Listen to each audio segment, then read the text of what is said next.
Hello viewers, welcome to Hara tailors. Lockdown tailoring classes for student அப்படின்ற பகுதியில் இன்னைக்கு நம்ம ஸ்டிச் பண்ண போகிறது ஒரு சிம்பிளான கிளாத்ல ஒரு ஹேண்ட்பேக் ஸ்டிச் பண்ண போகிறோம். ஓகேங்களா?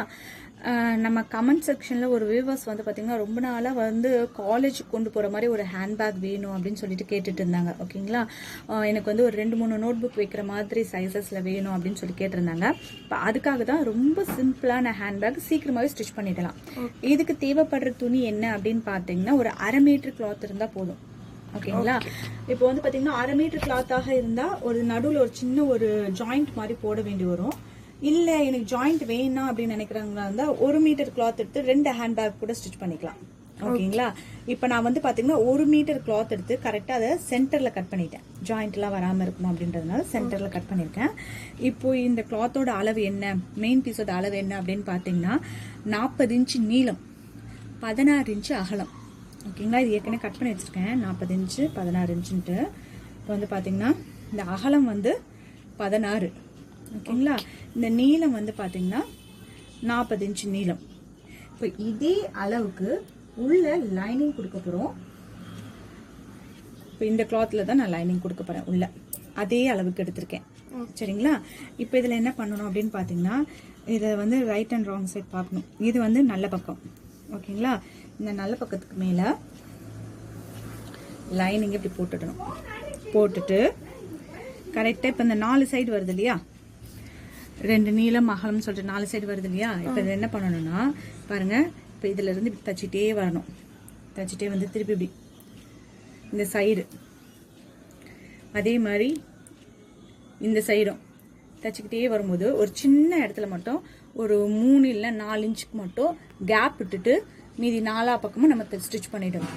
ஸ்டிச் பண்ணதுக்கு அப்புறமா இதை எப்படி உள்ள இருந்து வெளியே திருப்புறது, இதுல எப்படி ஹேண்ட்பேக் தைக்கிறதுன்றது இப்ப பார்க்கலாம். ஓகேவா? ஓகே.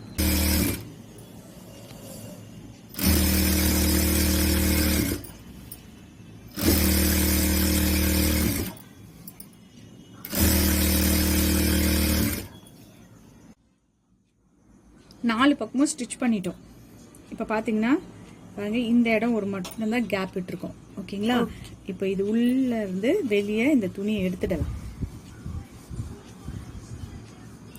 நமக்கு பிசுறே வெளியே தெரியாது இது மாதிரி ஸ்டிச் பண்ணிட்டா. சரியா? நம்ம இது வரைக்கும் வந்து டிராவல் பேக்ல ஜிப் வச்சிருக்கோம், பவுச்ல வச்சிருக்கோம். ஹேண்ட் பேக்ல ஒன்றும் ஜிப் வச்சதில்லை. லஞ்ச் பேக்ல வச்சிருக்கோம், ஆனால் ஹேண்ட் பேக்ல வச்சதில்லை இல்லையா. இது சிம்பிள் தான், உங்களுக்கு வைக்க சொல்லி தரேன் இதுல. சரியா? இந்த கார்னர்ஸ்லாம் கரெக்டா பார்த்து நம்ம திருப்பி எடுத்துக்கணும்.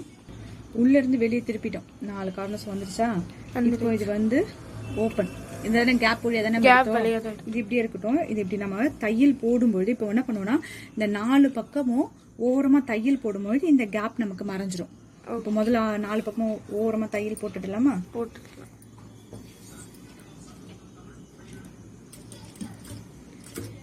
ஓரம்னா கால அளவுல கிடையாதுமா, ஓரம் இந்த துணியோட ஓரம் போடணும். சரியா?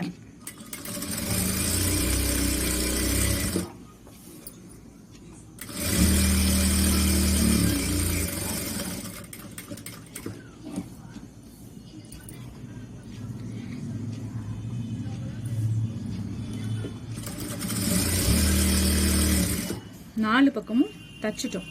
இப்போ இது வந்து அகலம், பேக்கோட அகலம். இந்த அகலத்துல இவ்வளவு அகலம் நமக்கு தேவைப்படாது. இது இப்ப 16 இன்ச் வச்சிருக்கோம் இல்லையா, இந்த 16 இன்ச் நமக்கு தேவைப்படாது. இப்போ இந்த அகலத்தை நம்ம கொஞ்சம் கம்மி பண்ணிக்கலாம். இந்த அகலத்தை கம்மி பண்றது அவங்கவுங்க விருப்பத்தை பொறுத்து. ஓகேங்களா? பேக் யார் ஸ்டிச் பண்றாங்களோ அவங்க விருப்பத்துக்கு பொறுத்து பேக் கம்மி பண்ணிக்கலாம். எப்படி கம்மி பண்றதுன்னு பாத்தீங்கன்னா ஃபிளீட்ஸ் வச்சு கம்மி பண்ணிக்கலாம். ஓகேங்களா? ஃபிளீட்ஸ் எப்படி வைக்கணும் அப்படின்னு பாத்தீங்கன்னா ஃபர்ஸ்ட் ஒரு 1 இன்ச், அதாவது இந்த கார்னர்லயும் அந்த கார்னர்லயும் ஒரு 1.5 இன்ச் நீங்க ஃப்ரீயா அப்படி ஸ்டிச் பண்ணிடுங்க. பண்ணிட்டு அதுக்கப்புறமா ஃபிளீட்ஸ் வைங்க.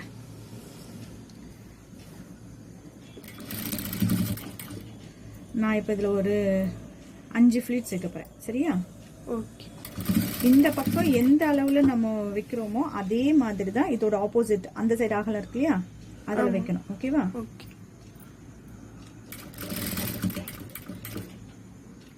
இதில் வந்து பார்த்தீங்கன்னா நான் ஒரு 4 ஃப்ளீட்ஸ் தான் வைக்க போகிறேன். ஓகேங்களா? 1 2 3 4. ஓகேங்களா? அதே மாதிரி ஃபர்ஸ்ட் ஸ்டார்டிங் ஒரு 1.5 இன்ச்சு, கடைசி எப்படி முடிக்கும் போது ஒரு 1.5 இன்ச்சு ஃப்ரீயாக வச்சுட்டு முடிச்சிடுவோம். ஸோ இது ஒரு சைடு. ஓகே. ஓகேங்களா. இந்த 4 ஃப்ளீட்ஸ் வந்தது இல்லையா. இப்போ என்ன பண்ணணும் அப்படின்னு பார்த்தீங்கன்னா இந்த வேலையை ஃபஸ்ட்டு முதல்ல முடிச்சிடுவோம். இப்போ வந்து கரெக்டாக ஈவனாக இந்த ஃப்ளீட்ஸ் இப்படி வச்சுட்டு இது மேலேருந்து ஒரு 3 இன்ச்சுக்கு தையலை போட்டு மேலே கொண்டு போகிறோம். எப்படின்னு பார்த்தீங்கன்னா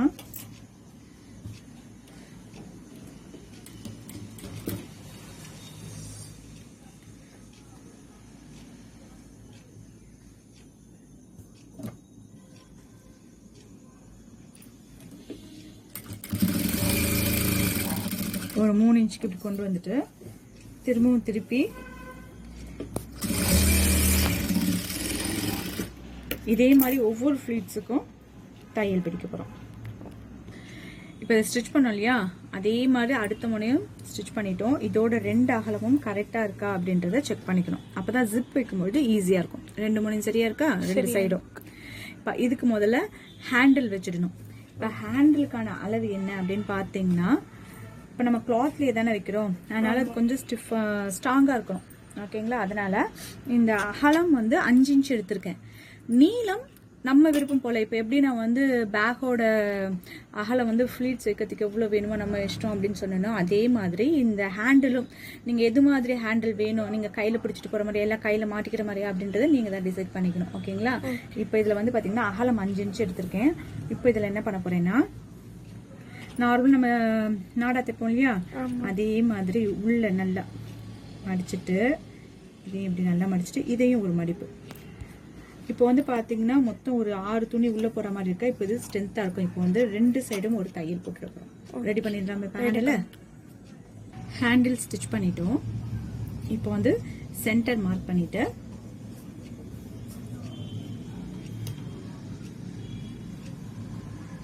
முதல்ல இப்படி வச்சு ஹேண்டில் 2 பக்கமும் வச்சு ஸ்டிச் பண்ணிட்டோம்.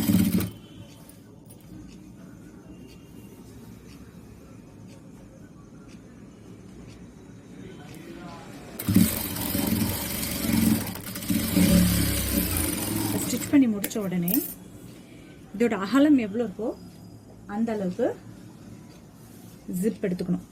ஜிப் எடுத்துட்டு இப்போ வந்து பார்த்தீங்கன்னா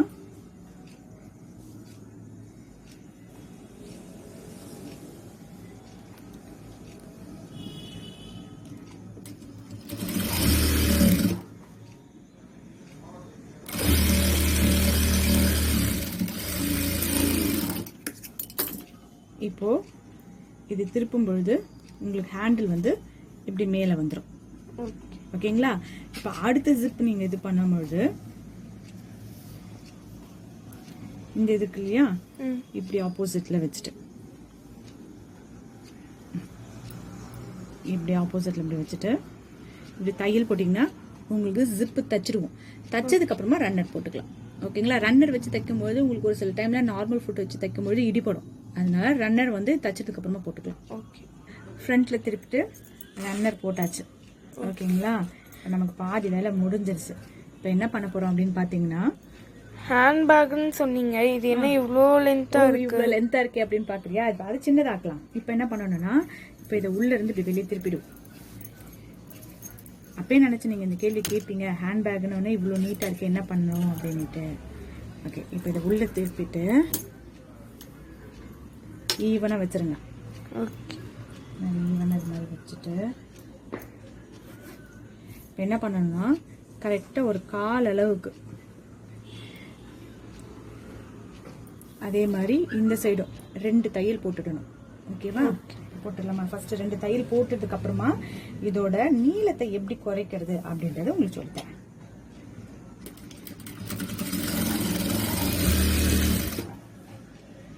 இப்போ நமக்கு பிசுறு வரல இல்லையா.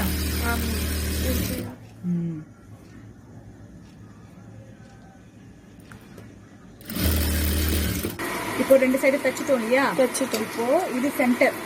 இப்போ நான் 1 மீட்டர் கிளாத் எடுத்ததுனால இந்த இடத்துல எனக்கு வந்து ஜாயிண்ட் வரல. இல்லைன்னா கண்டிப்பாக இந்த இடத்துல எனக்கு ஜாயிண்ட் வந்திருக்கும். ஓகேங்களா. இப்போ இந்த சென்டரில் என்ன பண்ணணும் அப்படின்னா, உங்களுக்கு ஞாபகம் இருக்கா, நம்ம பென் பவுச் ஸ்டிச் பண்ணணும். அது அகலமாக வரதுக்கு நம்ம என்ன பண்ணோம்,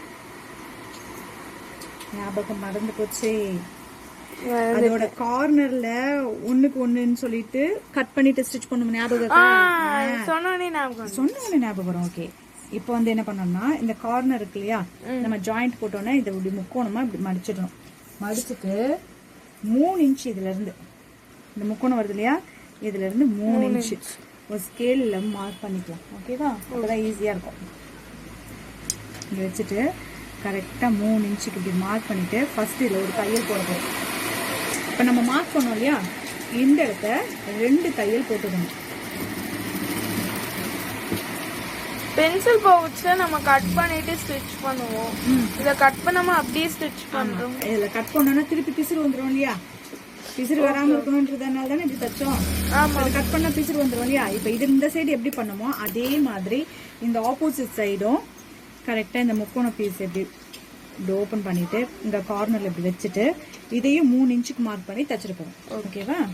இப்ப இந்த முக்கோணமா நம்ம ஸ்டிச் பண்ணோம் இல்லையா, இந்த இடத்த என்ன பண்ண போறோம்னா இந்த சைடு நம்ம ஜாயின் பண்ணோம் பாத்தீங்களா, இந்த இடத்தாண்டு இப்படி மடிச்சுட்டு இந்த ஜாயிண்டோடு சேர்த்து ஒரு தையல் போட்டுட்டு போறோம் கை ஊசி நூலால. இது நம்ம மிஷின்லயே போட்டுருக்கலாம்னா, மிஷின்ல போடும்போது ஒரு சில டைம் நீங்க உள்ள இருக்க பேக்கோட சேர்த்து தையல் போட்டுட்டீங்கன்னா அந்த இடம் மடிப்பு வந்துடும், ஃபோல்டிங் வந்துடும். ஓகேவா? இப்போ இதே மாதிரி 2 பக்கமும் பண்ணிடலாம். இப்போ 2 சைடும் ஜாயின் பண்ணிட்டோமா, இப்போ இதை உள்ள இருந்து வெளியே எடுத்துருவோம்.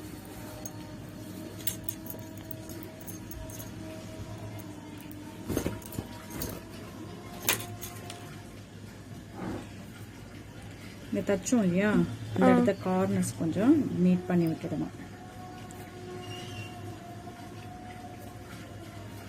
இப்போ உங்களுக்கு கீழ் அடிப்பகுதி வந்து நல்ல பாக்ஸ் மாதிரி அகலமா இருக்கும், நீ இதுவா இல்லாம. ஓகேங்களா?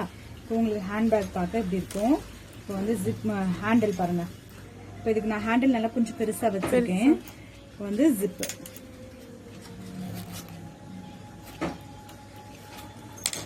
ஓகேவா, ஜிப் போட்டு ஹேண்ட்பேக் நமக்கு இப்போ ரெடி ஆயிடுச்சு. இது கரெக்டா இருக்கும் உங்களுக்கு புக் வச்சுட்டு போறதுக்கு. ஏன்னா காலேஜ் போகும்போது ரொம்ப இறுக்கமா இருக்கக்கூடாது இல்லையா, இதுக்கு வந்து இந்த ஹேண்ட்பேக் இந்த ஹேண்டிலோட சரியாக்கும். கண்டிப்பா நீங்களும் வீட்டுல ட்ரை பண்ணி பாருங்க. இந்த வீடியோ உங்களுக்கு பிடிச்சிருக்குன்னா ஒரு லைக் பண்ணுங்க, ஷேர் பண்ணுங்க, சப்ஸ்கிரைப் பண்ணி பக்கத்துல அந்த பெல் ஐக்கானை கிளிக் பண்ணீங்கன்னா ஃபியூச்சர் வரக்கூடிய எல்லா வீடியோஸோட நோட்டிபிகேஷன் உங்களுக்கு உடனே கிடைக்கும். தேங்க்யூ.